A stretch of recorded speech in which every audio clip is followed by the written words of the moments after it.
이제 일주일 앞으로 다가온 남북 정상회담. 방북길에 함께하자는 청와대 제안에 야권의 반응은 싸늘한데요.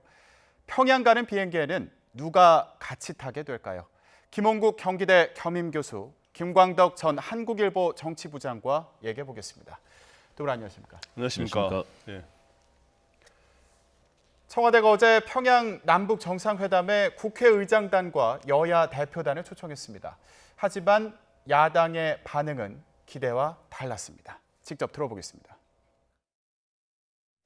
어제 그저께 일요일에 문희상 의장으로부터 정당 대표 참석을 해달라고 하는 청와대로부터의 요청이 있었다.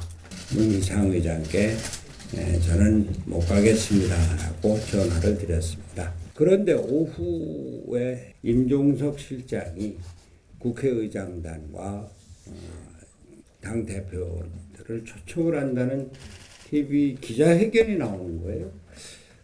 상당히 놀랐습니다. 저는 분명히 안 간다는 입장을 전달을 했고 그 중간에 청와대는 어디로부터도 정당 대표 수행 또는 동행에 대한 의견이나 저희가 전혀 없는 상태에서 비서실장이 기자회견을 통해서 일방적으로 그렇게 얘기를 해서 속으로 사실 조금 언짢았습니다. 이건 기본적인 예의가 아니다 이렇게 생각을 하고 이번에 들어가시는 것도 특별 수행단이 아닙니다. 특별 대표 정당 국회 특별 대표단이거든요. 그래서 그런 특별 대표단이 간다는 것은 대표단으로서 일정을 따로 하는 거지 대통령 수행하시는 역할이 아니잖아요. 그래서 우리 고민은 그렇게 하는 게 예의에 맞다고 생각과 판단을 했던 거고요. 그리고 이 정상회담을 앞두고 어떤 뭐 여당의 이익이나 뭐 야당의 어떤 정치적인 이해관계를 티끌만큼도 생각한다는 것 자체가 넌센스죠. 정말 중체대한 이런 역사적 전환기에 국민의 뜻을 하나로 모으는 어떤 그런 순수한 의도라고 보시면 되겠습니다. 제가 약속이 또 있어요. 순서가 조금 바뀌었으면 오히려 모양도 더 좋을 뻔했어요. 먼저 이야기를 하고 그 다음에 발표를 하셨으면 더 좋을 그런 생각 안 하십니까? 그렇습니다. 그 억지로 이렇게 국회를 그리고 각 정당을 격가지로 끌어넣는 모습이 자연스럽지 못하죠. 5일 앞두고 이렇게 초청을 했다는 것은 이건 서로 결례인 것이고 앞으로 각 정당과 국회는 남북 관계의 실질적 진전이 이번 정상회담을 통해서 김정은 위원장 입에서 직접 북핵 폐기와 비핵화의 구체적 입장이 나온다면은 자유한국당부터 팔 걷어붙이고 남북관계 개선에 앞장설 겁니다. 청와대 정상회담 초청에도 정상회담 6일 전에 초청하는 것은 무례이고 정략적인 의도에 따른 것이라고 거부하고 있습니다. 정말 상식적으로 이해되지 않는 주장과 행동입니다. 이것은 한반도 평화와 비핵화를 위한 초당적 협력은커녕 오로지 정략적으로 반대한다고밖에 볼 수 없습니다. 네, 청와대 초청에 대한 야권의 반응을 들어봤습니다. 먼저 손학규 바른미래당 대표 같은 경우에는 예의가 아니다 이런 말을 했습니다. 네, 상당히 입장을 강하게 얘기했고요. 그리고 거절 의사를 명백하게 뭐하러 왔느냐라고 한병도 정무수석에게 얘기를 했습니다. 손학규 바른미래당 대표의 입장은 역시 좀 일반적인 현재 상황과는 조금 달라는 보입니다. 왜냐하면 지금 상황이 사실상 광복 후에 73년 만에 정말 이 상황이 남북 간의 화해 협력으로 가는 중대한 길 아니겠습니까?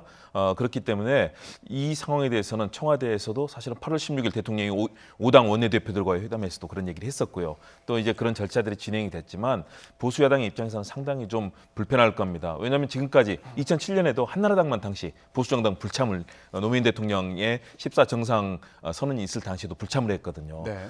그 당시에도 국민중심당이라든가 민주당, 민주노동당 이런 정당들 중도나 좀 진보적인 정당들은 같이 갔는데 그 당시에 이제 한나라당은 불참을 했습니다.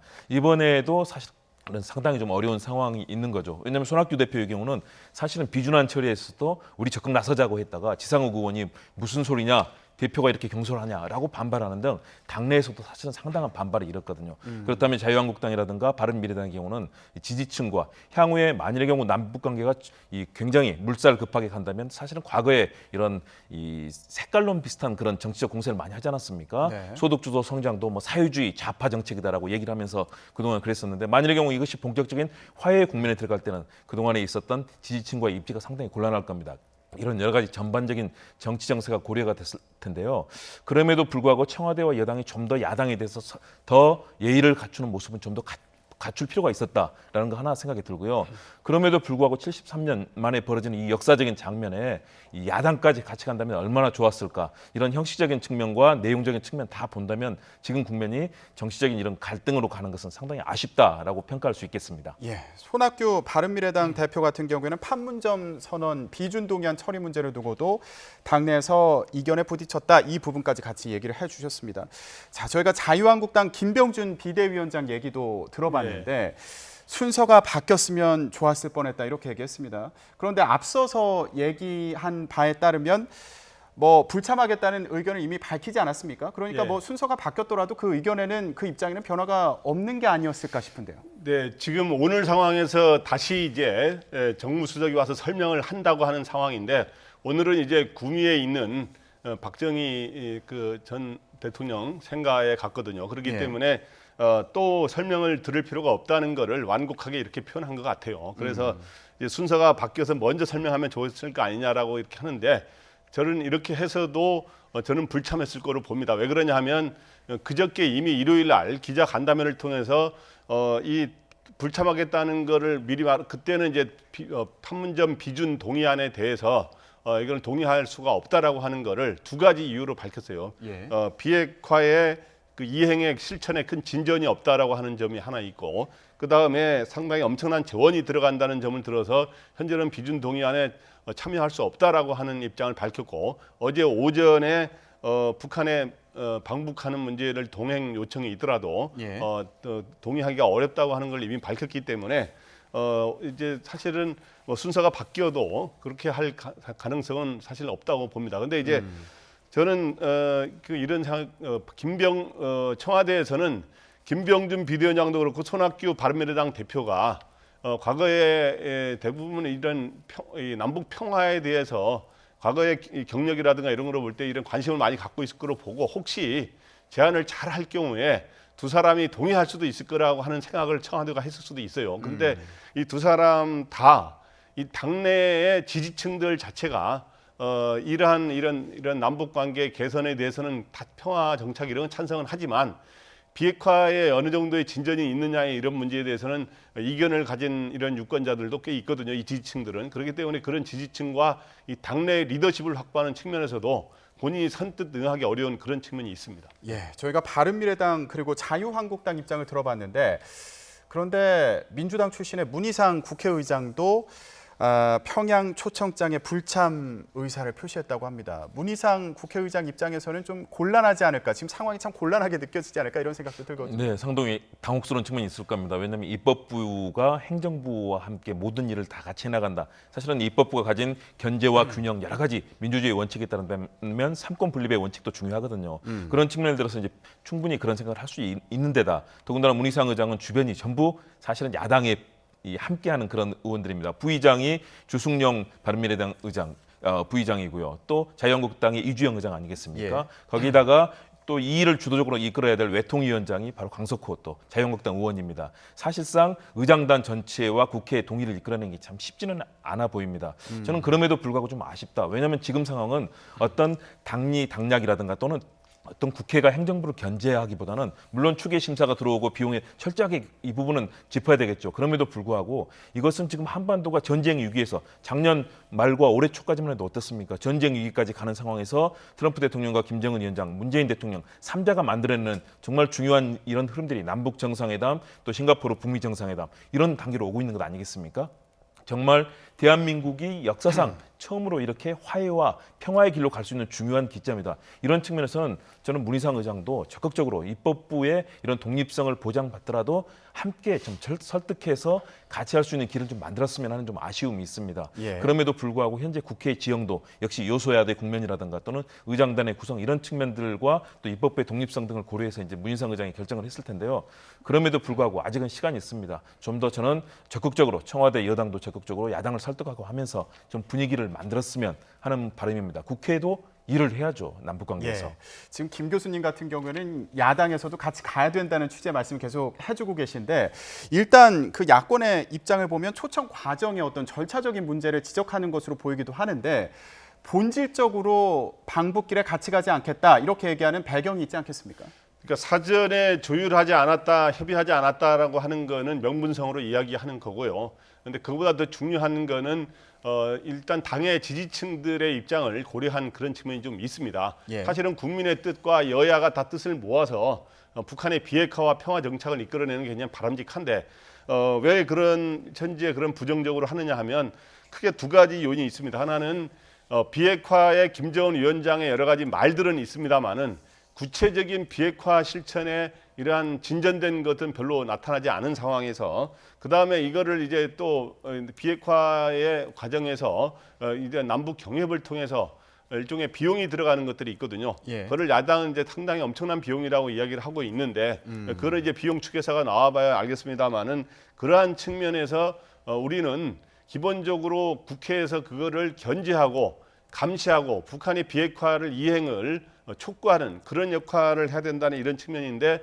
현재 상황에서는 우리가 가서 이렇게 같이 가게 되면 일종의 같은 어떤 책임을 느끼고 이제 그러한 같은 그런 행동을 하는 그런 입장의 체이기 때문에 그런 것 같고요. 또 하나는 예. 제가 보기에는 그러나 현재 상황에서 국회의장이라든가 당 대표가 가는 거는 그러한 부담이 있습니다만은 오히려 일반 외교통일위원회라든가 이런 남북관계 특위라도 이런 있다면 그런 측면에 그런 의원들이 여야가 함께 하는 거는 있을 수 있다고 봅니다. 그렇게 해서 결국에는 나중에 비핵화에 저는 일종의 실천이 어느 정도 이루어질 때는 그때는 여야 지도부까지 다 같이 해가지고 같이 일종의 진짜 축하를 하면서 더욱 그거를 비핵화의 실천을 앞당기는 그러한 거로 나가는 게 바람직하다고 봅니다.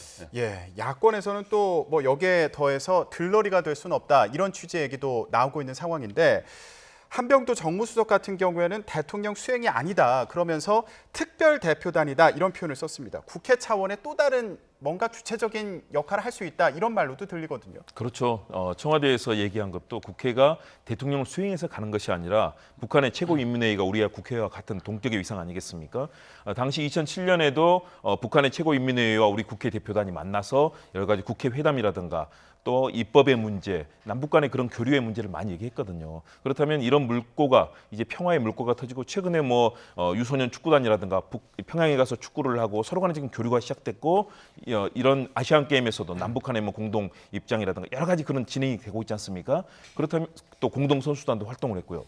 이런 흐름 속에서 지금 우리 경제의 입장에서는 남북 경협이 시작되고 한반도의 신경제지도 그 중심은 신북방입니다. 러시아와 중국 그리고 북한으로 가는 새로운 길목을 열어야 지금의 경제 위기, 민생 위기를 극복할 수 있는 방도가 만들어지는 거거든요. 그런 측면에서 민간의 교류와 더불어서 국회가 그 역할을 해준다면 훨씬 더 그리고 국회는 또 분명히 이후에 만일의 경우 남북 정상회담 이후에 진행이 잘 된다면 남북 국회회담이 또 열릴 겁니다. 그리고 그 이후에 입법부 간의 그 교류가 진행이 되고 여러 가지 법도 새로 만들 수 있는 가능성을 모색을 해야 될 텐데요. 그런 과정에서 청와대는 적극적으로 입법부가 이번에 들러리 사는 것이 아니다라고 얘기를 하고 있는 거고요. 그런 측면에서 좀 야당의 아쉬움이 있습니다. 대통령이 8월 16일 날 5당 원내대표를 초청해서 이 얘기를 이미 했습니다. 그렇다면 야당은 대통령 얘기를 무시하고 있었을까요? 그동안에 치밀하게 준비하고 청와대 요청도 해서 자료도 받고 준비를 했어야 됩니다. 청와대도 물론 좀 부족한 것 같습니다. 야당에게 적극적으로 자료도 주고 설득하고 이런 과정을 이미 했어야 됐는데 좀 뒤에 가서 이런 논란이 이루어지게 된 것. 청와대도 좀 그 부분을 분발을 해야 될 거고요. 야당도 정말 국민을 생각하는 정치를 한다면 이미 한 달 동안 치밀하게 준비하고 청와대와 협의를 했을 텐데 지금 들러리가 되느냐 얘기하는데 아무래도 역시 지지자를 바라보는 정치적인 그런 맥락이 강하지 않나 그런 판단이 듭니다. 네, 그래서 그런지 문재인 대통령도 오늘 국무회의에서 지금 상황을 두고 아쉽다 이런 취지의 얘기를 하기도 했습니다. 뭐라고 얘기했는지 직접 들어보겠습니다. 이제 남북 간에 필요한 것은 새로운 공동선언이 아니라 남북 관계를 내실 있게 발전시켜 나가는 것입니다. 이번 평양 정상회담을 한반도의 완전한 비핵화와 평화체제 구축을 위해 다시 한번 큰 걸음을 내딛는 결정적인 계기로 만들어내야 합니다. 북미 대화의 교착도 풀어야 합니다. 그러기 위해선 강력한 국제적인 지지와 함께 국내에서도 초당적인 뒷받침이 필요합니다. 이처럼 중차대한 민족사적 대의 앞에서 제발 당리당략을 거두어 주시기 바랍니다. 국회 차원에서도 이번 정상회담을 국회회담의 단초를 여는 좋은 기회로 삼아주시기 바랍니다. 네, 문재인 대통령의 오늘 발언 내용을 들어보셨습니다.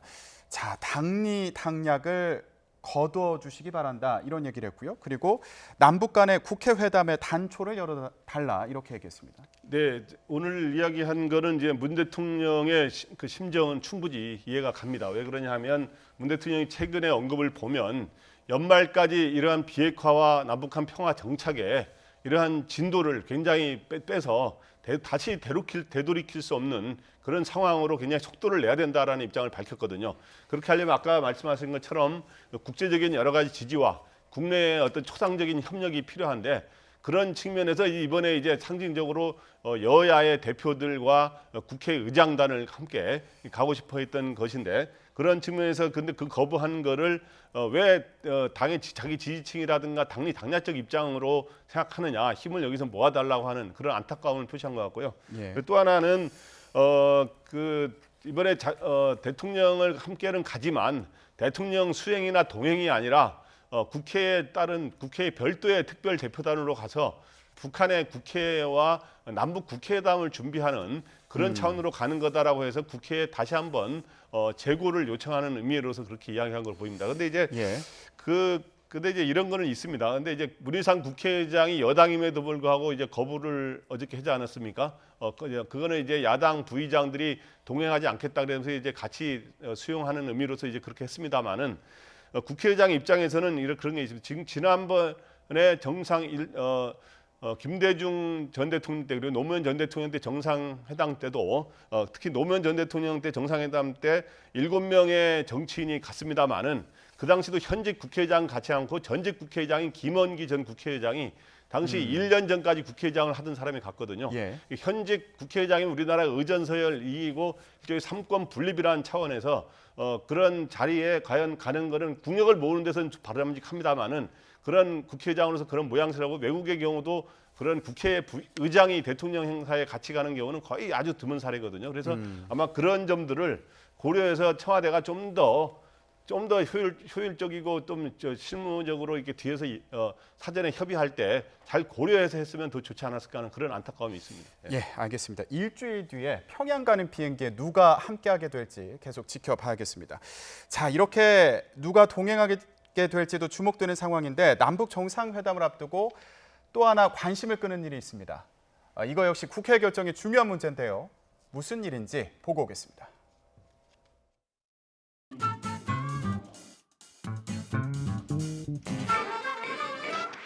이제 남북 간에 필요한 것은 새로운 공동선언이 아니라 남북 관계를 내실 있게 발전시켜 나가는 것입니다.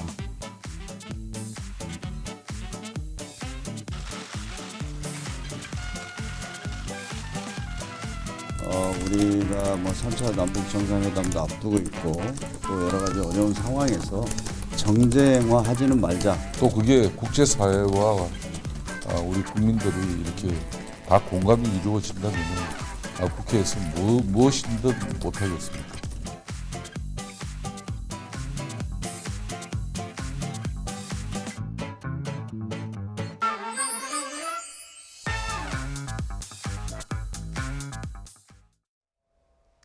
네, 4월에 나온 판문점 선언 비준 동의안이 3차 남북 정상회담 전에 국회에서 처리가 될 수 있을지 주목되는데 일단 지금으로 볼 때는 어려운 상황인 것으로 보이거든요. 어려워졌죠. 왜냐하면 이미 야당에서 특히 두 야당인 자유한국당, 바른미래당에서 반대 입장을 밝혔고요. 또 원내대표 간의 회동에서 결국은 일단은 협의는 할 수 있지만 이후에 정상회담 이후의 결과를 보고 결정을 하자라는 그런 입장을 내놓았거든요. 이건 합의이기 때문에 그 합의가 깨지기는 쉽지 않고요. 그러나 오늘 국무회의에서 일단은 비준안을 일단 국회로 넘겼습니다. 예. 국회로 넘어왔기 때문에 사실상 외통위에서 이 관련해서 일단은 검토를 해야 되고요. 검토를 통해서 함께 나온 비용 추계안이 있거든요. 비용이 과연 어느 정도 들 것이냐. 과거 이런 정상회담에서 나왔던 비용 추계의 경우는 뭐 노무현 정부 때 2007년에 이제 정상회담이 있지 않았습니까? 그 당시에 뭐 14조 3천억 원 정도의 비용 추계안이 이제 최종적으로 확인이 됐거든요. 예. 그렇다면 오늘 넘어온 그 안의 내용들이 과연 앞으로 남북 정상회담에서 나온 내용들을 어떻게 일정하게 협의를 해서 나갈 것인가? 그리고 비용 추계가 과연 어느 정도 이 야당도 설득할 수 있는 상이 될 것인가? 이 부분을 놓고 협의를 할 텐데요. 일단 야당에서는 왜 지금 넘겼느냐? 정상회담 끝나고 넘겨야지라고 일단 비판하고 있고요. 그러나 여당은 협의를 하자라는 입장입니다. 지금 야당에서는 비판하고 있다, 반대하고 있다 이 부분을 짚어주셨는데 야권에서 반대하는 뭐 구체적인 배경은 뭐라고 봐야 됩니까?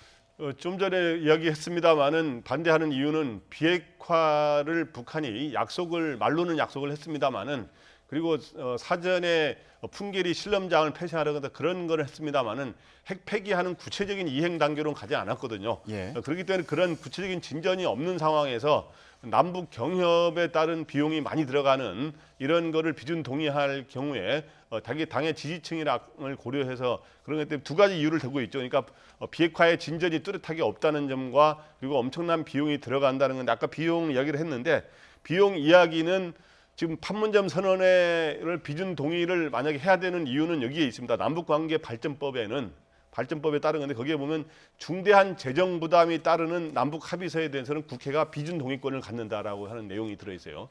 그런데 판문점 선언에 보면 거기에 14선언에 나온 사업들을 이행한다라고 돼 있고 거기에 경의선이라든가 이런 것들을 우선 도로라든가 철도들을 개설한다고 하는 이런 것들이 들어있어요. 예. 그런데 이거에 대해서 비용이 지금 오늘 정부에서는 얼마로 비용 추계서를 했는지 현재 최종 나오지는 않았습니다만은 과거에 그 이명박 정부 때 계산을 한 겁니다. 그때 14조 정도가 든다라고 돼 있는데 오늘 어느 정도 나올지 모르겠습니다만은 바로 이러한 점 때문에 이제 야당에서 비준 동의안에 이제 좀 현재 난색을 표시하고 있는데 예. 현재 당장은 정쟁 우려 때문에 이제 3차 정상회담 이후로 늦췄습니다만은 그 이후에도 야당이 이렇게 쉽게 동의할 그런 분위기는 아닌 것 같습니다. 그러면 지금 일단 국회로 공이 넘어갔는데 이 일주일 사이에 뭐 국회에서 다시 논의가 진행될 수 있는 가능성도 있다고 보시나요?